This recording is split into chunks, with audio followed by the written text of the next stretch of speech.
Greetings, my beautiful cuddlebugs. Welcome to Ramblings of a Book Dragon, where we dive into the warmth of good books and unravel stories that feel like a literary hug. I'm Ellie, your host, and I'm thrilled to embark on another cozy adventure with you. So grab a cup of your favorite beverage, snuggle into your cozy reading nook, and let's begin. But before we do, please feel free to like, comment, and subscribe so that you won't miss a single episode. I really value your feedback and book recommendations. Now let's begin. Today I'm reviewing My Lady Jane, written by Cynthia Hand, Brodi Ashton, and Jodi Meadows, and is narrated by Katherine Kellgren. It's a hilarious romantasy with the story of Lady Jane, and it really doesn't take itself too seriously. It's really along the same lines as like The Princess Bride, if you've read that, where the narrator really inserts themselves into the story, providing little quips and feedback. And there's also the new Amazon Prime series that only has one season because it got canceled because of lack of viewership. I haven't watched the whole show. I started to watch like the first 2 episodes and thought that it was really good. And then I thought, wait a minute, let me read this so that I can see just what they changed. And so now I need to watch the whole show now to see just how much they changed the show, because they changed a couple of things in those first 2 episodes.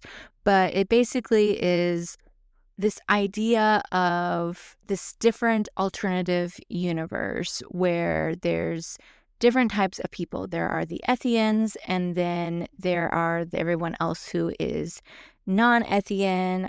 At one time, everyone used to be able to become Ethian. Everyone used to be Ethian, but then they just became non-Ethian. And the term became, I'm just looking that up right now. Yeah, and I really like that at the beginning of the book, it's part 1 in which we revise a little bit of history. And we're following the story of Lady Jane Grey, who is forced to marry a complete stranger, and shortly thereafter found herself to be the Queen of England. And then she was only the queen for 9 days, and then she lost her head.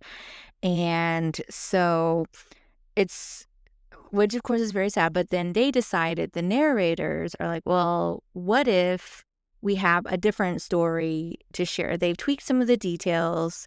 I think this was also really cute. We've tweaked minor details. We've completely rearranged major details. Some names have been changed to protect the innocent or not so innocent, or simply because we thought the name was terrible and we liked another one better. And we've added a touch of magic to keep things interesting. So really, anything could happen, and this is how Jane's story should have gone. But they, as I was saying, they're either an Ethian, and so they can switch between a human form and an animal form at will. And then there are those who they thought that this magic was amazing. And then there was the second group known as the Verities, and everyone else who is not an Ethian is a Verity. And essentially, this became a little bit of that Church of England versus Catholicism thing that we see in our real history, which was interesting because the Verities were very just like, we don't like that these people can turn into animals. Like, this is very bad. This is dangerous for the economy. This is dangerous because they have magic. And so we begin the tale with Lady Jane Grey being 16 years old, and she's being promised to marry Gifford Dudley, the son of Lord Dudley. And the reason why in our different story is because King Edward is king, and he is sick. And so he's trying to decide, like, okay, I'm sick, I'm going to die before I've even kissed anyone, and so I need to name an heir. And Lord Dudley is like, well, you can't just name Mary to be your heir, because she is extremely anti-Ethian. She's very pro-Verity, and if she does this, then there will be witch hunts, there'll be executions, and we can't put Elizabeth on the throne because she's extremely, like, she is a known Ethian. And I believe she was a known Ethian. And essentially, like, they need to find someone who is more neutral. Like, Elizabeth is extremely pro-Verity. So they need to find someone who is neutral. And of course, Lord Dudley is able to manipulate the situation so that it's Jane, who is Edward's cousin, and to also marry his son, Gifford, who was the second son. And at first, Jane had no idea what was going on. She didn't want to get married to Gifford because she didn't know him. And she heard about the Dudley Nose, which is this big schnoz and everything. And of course, they do get married. And she's like, oh, wow, he's actually handsome. And then she finds out he is a horse and he has a curse. And the curse is that he wakes up every morning and like every sunrise, he becomes a horse for the entire day. And he loves it because then he can get away from the castle. He can get away from his home and his responsibilities, and he can just run and do all the horse things that he's able to do. And Edward learns about this. His family, their estate know about this, but Jane doesn't know. And so the beginning of the book is like this them like it's very cute because they like she finds out and she's freaking out a little bit.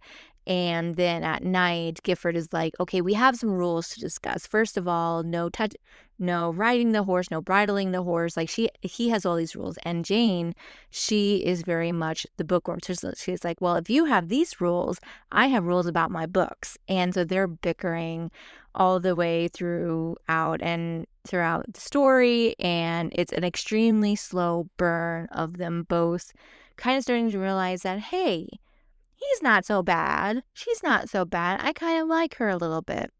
And so it's just following that. And we find out that Edward is actually being poisoned. And so he has this amazing escape attempt where he finds out that he is also actually an Ethian and he's like a falcon.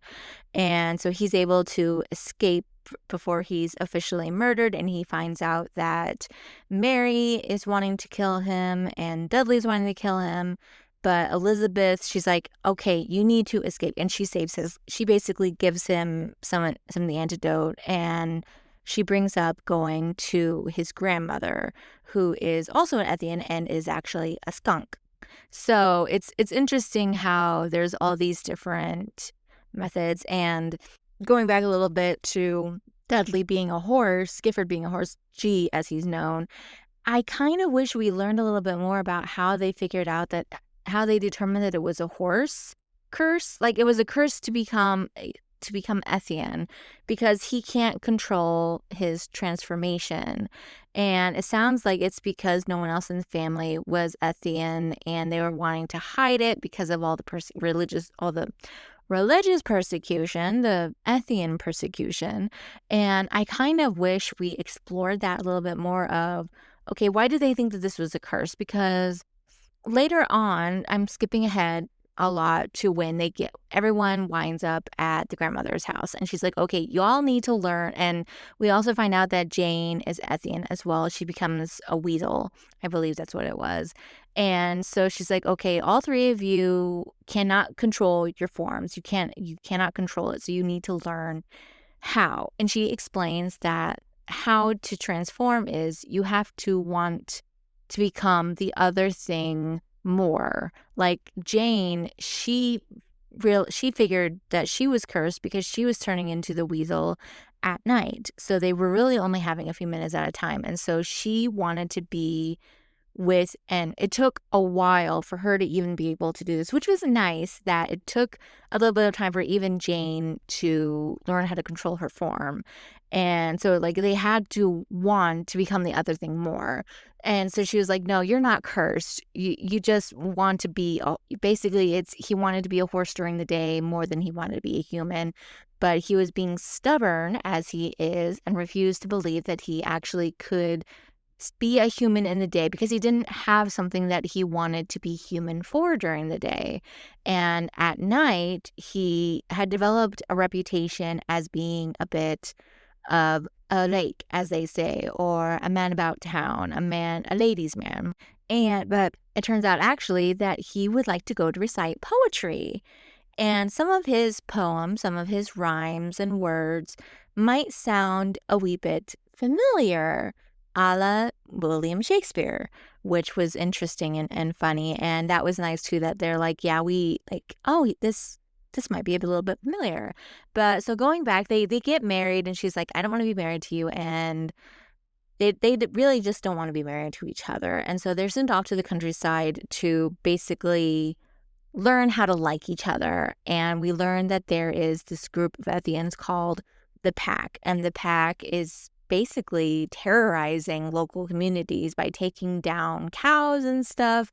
And that's really not helping any matters at all. But they have to steal in order to survive. And it was like, okay, this is a whole great big mess. And Edward actually, when he's running away from being killed, he actually winds up meeting this girl who saves his life, and it turns out that she was at one point part of the Pack before she left. And there's a little bit of romance building between the two of them, but she's like, "You're the king. I can't forget that you are the king." And it's like, "Well, I like you a lot." And like, she challenges him. She's not just like any of the other normal court ladies, which is nice and refreshing for him. And so it's like, so that we take a sharp turn with history when everyone says that Edward is dead and Jane becomes queen for the 9 days. And so they have a little bit of an argument because G is like, "Well, I want to be by your side." And he doesn't understand that Jane really doesn't know who she can trust. Like, they just got married, so she doesn't exactly know if she can trust him yet or anything like that. But yes, so basically the book just follows these three people, G, Jane, and Edward. And Jane was actually going to be executed by Mary, but then she finds out she becomes the weasel, and everyone's like, "What is she? What is she? Is she a rat?" And G was going to be burned as an Ethian, but she was like, "I can't let," and Jane was going to actually be asked to renounce her husband. She's like, "I can't renounce my husband.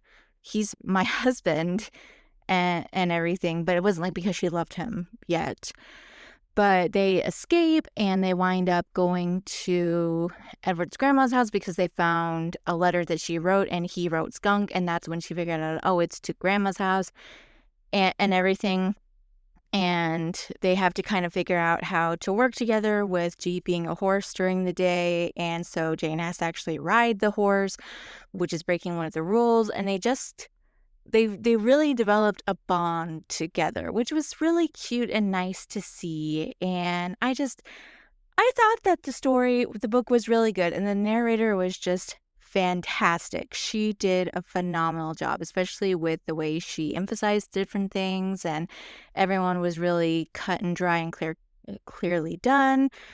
And I really liked how the authors were kind of building up to Elizabeth taking over as queen and bringing England into the golden age, because she is the voice of reason. Like, Edward before was kind of just like letting everyone else tell him what to do.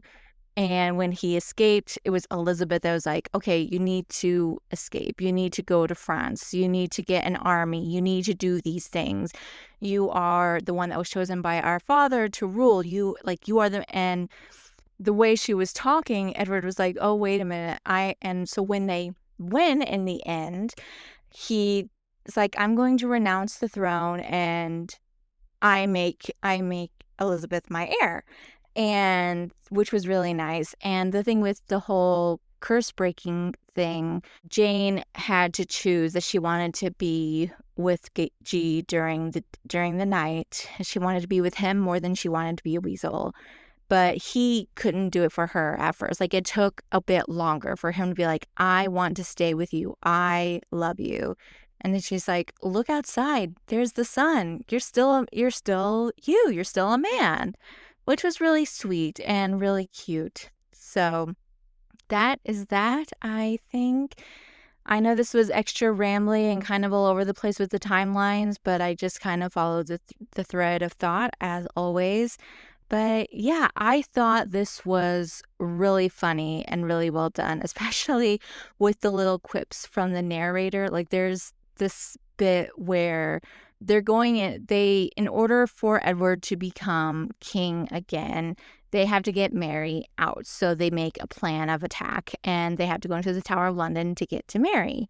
And so part of them getting into the tower, they all get into the tower, and there is this scene where Jane takes out this rope and starts to tie up Lord Dudley, because G was able to actually learn how to fight and everything. And in the author's little note, it was basically like, you may be asking yourself, when did Jane get the rope? And then there's this whole thing where they ask this professor about how she got the rope, like with the historical context, like they're acting like they actually are looking at this historical context. And then the professor starts to go into the history of how rope was invented, and they're like, okay, no, this is boring. Basically, we don't know. So I thought that was a really cute and clever way of kind of creating a plot hole and then working around it to be like, yeah, we know that this is a plot hole. We see the hole. We don't know. It is lost to history. I thought that was really clever. I thought that was really cute. But I think that is it for now. I will catch you next time, my beautiful cuddlebugs. Goodbye.